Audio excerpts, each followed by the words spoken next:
నమామి లలితావదనారవిందం బింబాధరం పృథులమౌక్తికశోభినాసం ఆటర్ణదీర్ఘనయనం మణికుండలాఢ్యం మందస్మితం మృగమదోజ్వలఫాలదేశం ప్రాతర్భజామి లలితాభుజటల్పవల్లీం రత్నాంగుళీయ లసదంగుళిపల్లవాఢ్యాం మాణిక్యహేమ వలయాంగదశోభమానాం పుండ్రేక్షు చాపకుసుమేషు శృణీర్దధానాం ప్రాతర్నమామి లలితాచరణారవిందం భక్తేష్టదాననిరతం భవసింధుపోతం పద్మాసనాదిసురనాయకపూజనీయం పద్మాంకుశధ్వజ సుదర్శనలాంఛనాఢ్యం. మన విజయవాడలో కొలువైన కనకదుర్గ అమ్మవారికి ఏటా జరిగే శరన్నవరాత్రులలో భాగంగా ఈ 4వ రోజున అనగా ఆశ్వీజ శుద్ధ చవితి విశాఖ నక్షత్రం ఆదివారం నాడు మనకు శ్రీ లలితా త్రిపుర సుందరీదేవి అలంకారంలో అత్యంత భోగ్యంగా మనకు దర్శనమిస్తూ ఉన్నారు. చూడడానికి ఈ జన్మ ఈ కన్నులు సరిపోవేమో. స్వర్ణమయ జరీచీరలో ఐశ్వర్యాది సౌభాగ్యాలను ప్రసాదిస్తూ మనకు దర్శనమిస్తూ ఉన్నారు.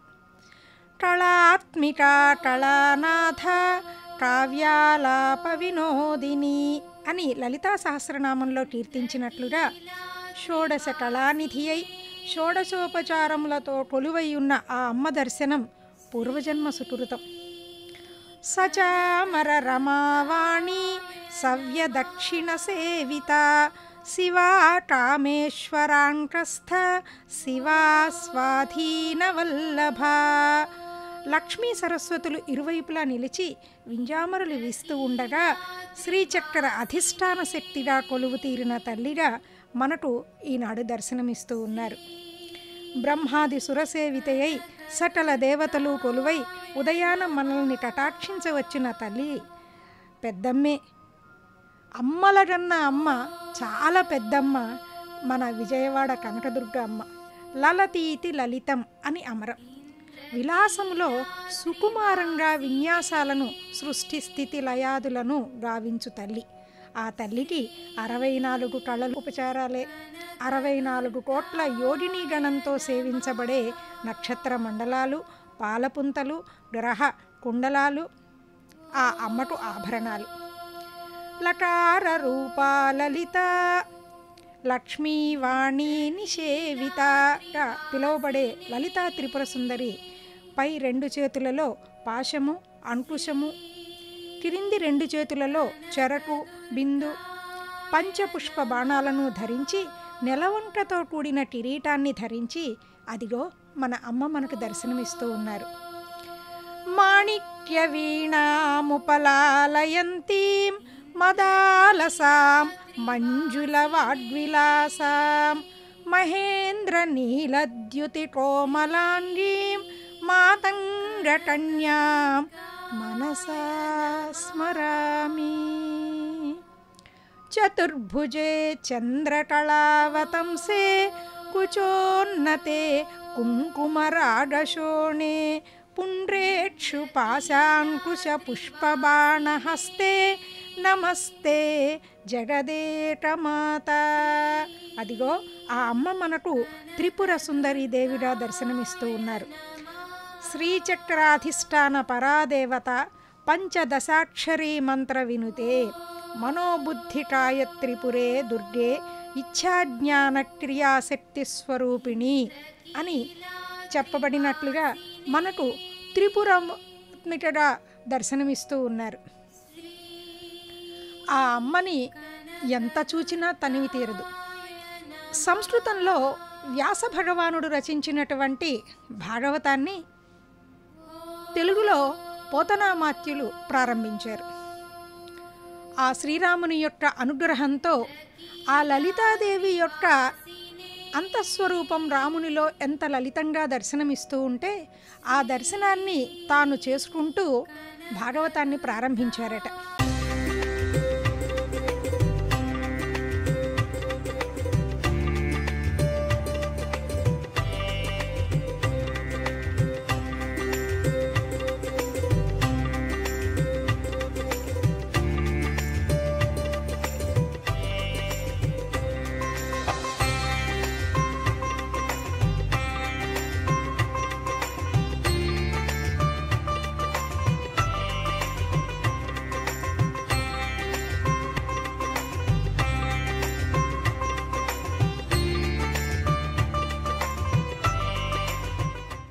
సిస్టంలో కొన్ని వినూత్నంగా మార్పులు తీసుకొచ్చాం. అదేవిధంగా పాసెస్ సిస్టంలో ఈసారి మనం విఐపి పాసెస్ గురించి ఒక మొబైల్ అప్లికేషన్ని మనం డెవలప్ చేసి దాని ద్వారా కొన్ని పాసెస్ ఇస్తున్నాం. అది విజయవంతంగా పనిచేస్తూ ఉంది. ఎందుకంటే ప్రతిసారి కూడా మనకున్న అపవాదం ఏంటంటే సామాన్య భక్తులు 100 రూపీస్ దర్శనానికి వచ్చే భక్తులు, 300 రూపీస్ వచ్చే భక్తులు, 500 రూపీస్ వచ్చే భక్తులు కాకుండా ఎటువంటి టికెట్ లేకుండా లోపలికి వెళ్ళే భక్తులు కొన్ని వేల మంది ఉన్నారు. సో వీళ్ళందరూ కూడా విఐపి ముసుగులో వస్తున్నారు. సో వీళ్ళని కట్టడి చేయాలనేది చాలా లాస్ట్ టైం మనము చూసినప్పుడు లాస్ట్ ఫ్యూ ఇయర్స్లో మనం పేపర్ క్లిప్పింగ్స్ అన్నీ తీసుకొచ్చేసేసి మనం ఐడెంటిఫై చేస్తే మనకు తెలిసింది ఏంటంటే people are not happy with this kind of attitude of VIPs అనేది మనకు తెలిసిన తర్వాత మనం అందుకే ఈసారి దాన్ని స్ట్రీమ్ లైన్ చేయడానికి ఒక విఐపి పాసెస్ గురించి ఒక మొబైల్ అప్లికేషన్ తయారు చేసాం. ఫ్యూచర్లో కూడా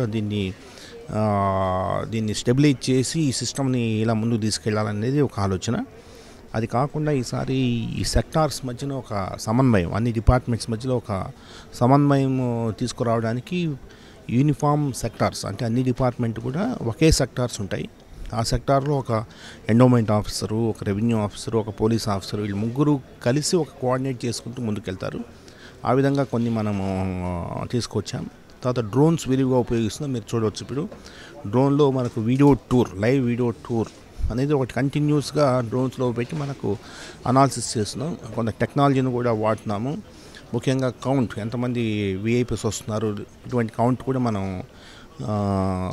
ఇది చేస్తున్నాము. అదేవిధంగా అస్త్రం మొబైల్ యాప్ను కూడా ఉపయోగించి కొంత కంజెషన్ లెన్స్ అవి కూడా ఎవ్రీ 5 minutesకి ఒకసారి కంజెషన్ లెన్స్ సిటీలో ఏ జంక్షన్స్లో ఎంత కంజెషన్ ఉంది అనేది మనము క్యాలిక్యులేట్ చేసి చేస్తున్నాము.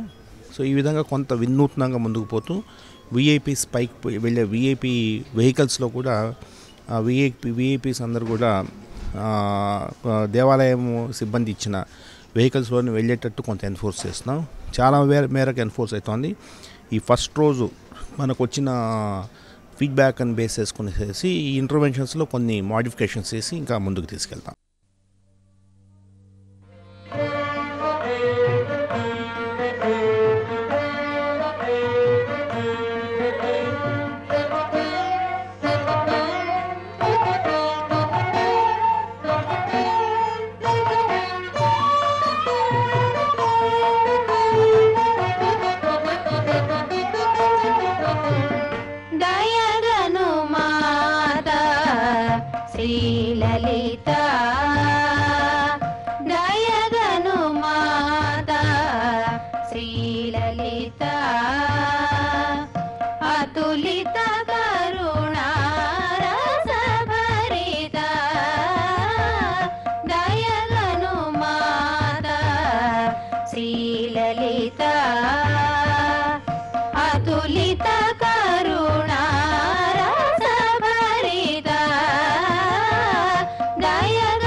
పున్నమి చంద్రుని తెగడు మోముతో, పున్నమి చంద్రుని తెగడు మోముతో నిరూపమాన సౌందర్య రాశివై అవతరించితివి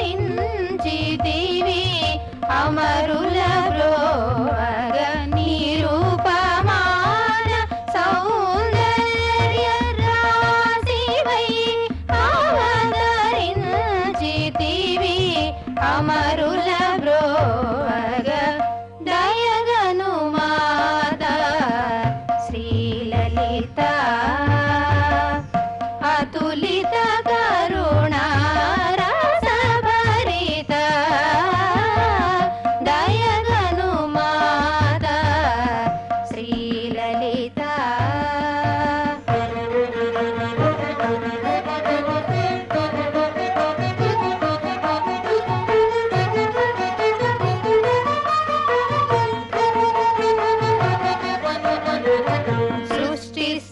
విలయకారిణి దేవి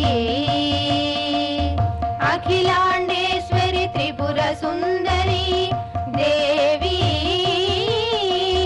చండముండ భండాసురమర్దిని దేవి అఖిల లోక కళ్యాణకారిణి దేవి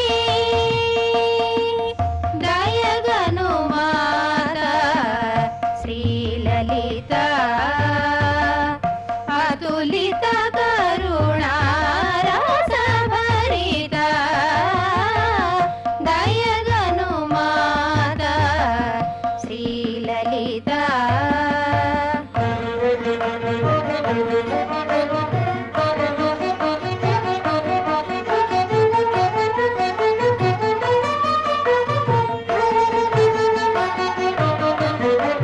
అరుని కోపమున హతుడవు కాముని దేవి బ్రతికించితివే సంజీవనివై దేవి శ్రీకామేశుని ప్రియ కుటుంబిని దేవి శుభవిదాయిని అభయమీయవే దేవి దయగను మాత శ్రీలలిత అతులిత కరుణారసభరిత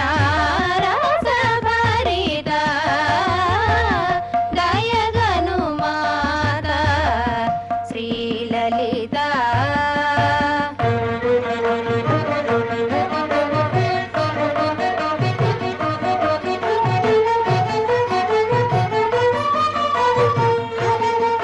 సకుంకుమ విలేపనామళికచుంబికస్తూరికాం సమందహసితేక్షణాం ససర చాపపాశాంకుశాం అశేషజనమోహినీం అరుణమహల్యభూషోజ్వలాం జపాకుసుమభాసురాం జపవిధౌ స్మరేదంబికాం. ఈరోజు ఇంద్రకీలాద్రి మీద వేయించేసి ఉన్నటువంటి కనకదుర్గాంబ లలితా త్రిపుర సుందరి స్వరూపంతో మనకు దర్శనమిస్తున్నారు. లలితాదేవి అంటే పరమేశ్వరుడు యొక్క మనస్సును చాలా విశేషంగా సేవ చేసి సంతోషపెట్టేటువంటి తల్లి కనుక ఆమెకు లలిత అనేటువంటి దివ్యమైనటువంటి బిరుదనామం ఏర్పడ్డది. ఆ అమ్మవారు చతుర్భుజాలతో పాశం అంకుశం అలాగే పుష్పబాణములు ధనుస్సు ధరించి లోకానికి అపారమైనటువంటి కరుణా దృష్టిని ప్రసరింపజేస్తూ అమ్మవారు దర్శనమిస్తుంది. అరుణవర్ణంతో ఉంటుంది అమ్మవారు. లలితాదేవి అంటే సకల దేవీ స్వరూపాలకు మూలభూతమైనటువంటి రూపం. ఆమె లోకంలో దివ్యమైనటువంటి పంచ దేవతలతో కూడినటువంటి సింహాసనం మీద కామేశ్వరుడు యొక్క వామభాగంలో అమ్మవారు చక్కగా కూర్చొని ఉండి ఈ సమస్త లోకాన్ని కూడా చక్కగా ఏలుతూ ఉన్నది. అనేక కోటి బ్రహ్మాండ నాయికేతే నమో నమః అంటూ దేవతలు అమ్మవారిని స్తుతిస్తారు. రక్షించడంలో ఆ తల్లికి ఉన్నటువంటి అనుభవం సామాన్యమైనటువంటిది కాదు. అమ్మవారి దర్శనం చేత ఆ అమ్మవారు కరుణతో సమస్త భక్తులను కూడా చల్లగా సంరక్షించి కష్ట నష్టములన్నీ కూడా తొలగించి సమస్త శుభములు అత్యంత విశేషమైనటువంటి క్షేమానందాలను అమ్మవారు అనుగ్రహిస్తూ ఉంది. అమ్మవారు చక్కగా దంపతుల యొక్క క్షేమాన్ని అలాగే అమ్మవారు సత్సంతాన ప్రాప్తిని అనుగ్రహిస్తుంది. వృత్తి వైభవాన్ని అనుగ్రహిస్తుంది. సమస్త అభీష్టాలను ఇచ్చి సామ్రాజ్య సిద్ధిని కూడా ఇస్తుంది. అమ్మవారు తత్వజ్ఞానాన్ని ప్రసాదించి ముక్తిని ప్రసాదిస్తుంది. అటువంటి తల్లి శ్రీచక్ర సంచారిణి పూర్ణాధికారిణి ఈ సమస్త సృష్టికి కూడా. ఆ అమ్మవారి అనుగ్రహం ఉంటే అన్ని క్షేమములు కూడా ఉన్నట్లే. కాబట్టి ఆ అమ్మ అనుగ్రహం కోసం అమ్మవారిని దర్శించి అందరూ కూడా సౌఖ్యానందాలను పొందగలరు. శ్రీమాత్రే నమః. ఆపదలో ఉన్నప్పుడు రక్షించే తల్లి మన దుర్గమ్మ. అటువంటి అమ్మని మనం ఈ రోజున దర్శించుకుంటూ ఉన్నాం. అదిగో ఆ అమ్మ యొక్క సౌభాగ్యంతో కూడినటువంటి ఆ కళని దర్శిస్తే చాలు జన్మ తరించిపోతుంది. అందులోనూ మనకి ఆ అమ్మ ముఖార విందాన్ని మనం ఇందాక అనుకున్నాం. లలితే వదనారవిందే అని. ఆ బింబము ముఖములో ఉన్నటువంటి ఆ బింబాన్ని చూస్తే ఎంత కష్టంలో ఉన్నా దుఃఖంలో ఉన్నా ఆ అమ్మ అదిగో దా నా దగ్గరికి రా, నేను నీ కోరికను తీరుస్తాను, నీ కష్టాన్ని తీరుస్తాను అని ఆహ్వానించి తన ఒడిలో కూర్చోబెట్టుకున్నట్లుగా ఉంటుంది. అందుకే మనం ఈ రోజున కుంకుమార్చనలను మనం చేస్తూ ఉంటాం. ఈ కుంకుమార్చనకి ఒక విశిష్టత అనేది ఉంటుంది. అందులోనూ అమ్మవారి నుదుట పెట్టుకునేటటువంటిది ఉందే ఆ కుంకుమ అత్యంత శక్తివంతమైనదట. సాధారణంగా సకుంకుమ విలేపన అని చెప్పేటటువంటిది ఉంటే, రెండోది మనకి మృగమదోజ్వల ఫాలదేశం అని మనం ఇందాక అనుకున్నాం. మృగమదోజ్వల అని అన్నాను. సాధారణంగా మనకి దేవతలు ఎవరైనా కస్తూరి తిలకం లలాట ఫలకే వక్షస్థలే కౌస్తుభం అని శ్రీకృష్ణుణ్ణి వర్ణించినట్లు కనిపించిన అది ఆ కస్తూరి తిలకాన్ని ధరించినప్పుడు ఎందుకు ఆ కస్తూరి తిలకాన్ని ధరిస్తాము అనంటే ఆజ్ఞాచక్రంలో మనకి వచ్చేటటువంటి ఏదో ఇతరుల నుంచి వచ్చేటటువంటి దృష్టి పడకుండా ఉండాలి, లేకపోతే ఆ ఆజ్ఞాచక్రానికి గన శక్తి వస్తే మన యొక్క మనోవాకాయ కర్మలన్నీ కూడా శక్తివంతమవుతాయి అని ఇటువంటివన్నీ ఎలా ఉన్నప్పటికీ ఆ అమ్మవారు ధరించేటటువంటి ఆ కస్తూరి తిలకం ఉందే ఆ తిలకాన్ని గన మనం ఒక్కసారి ఆ శ్రీమాత్రే నమః అని పూజ చేసుకుంటూ గన ఆ కుంకుమని మనం ధరించినట్లయితే అమ్మవారి యొక్క అనుగ్రహం తప్పక కలుగుతుంది అని చెప్తారు.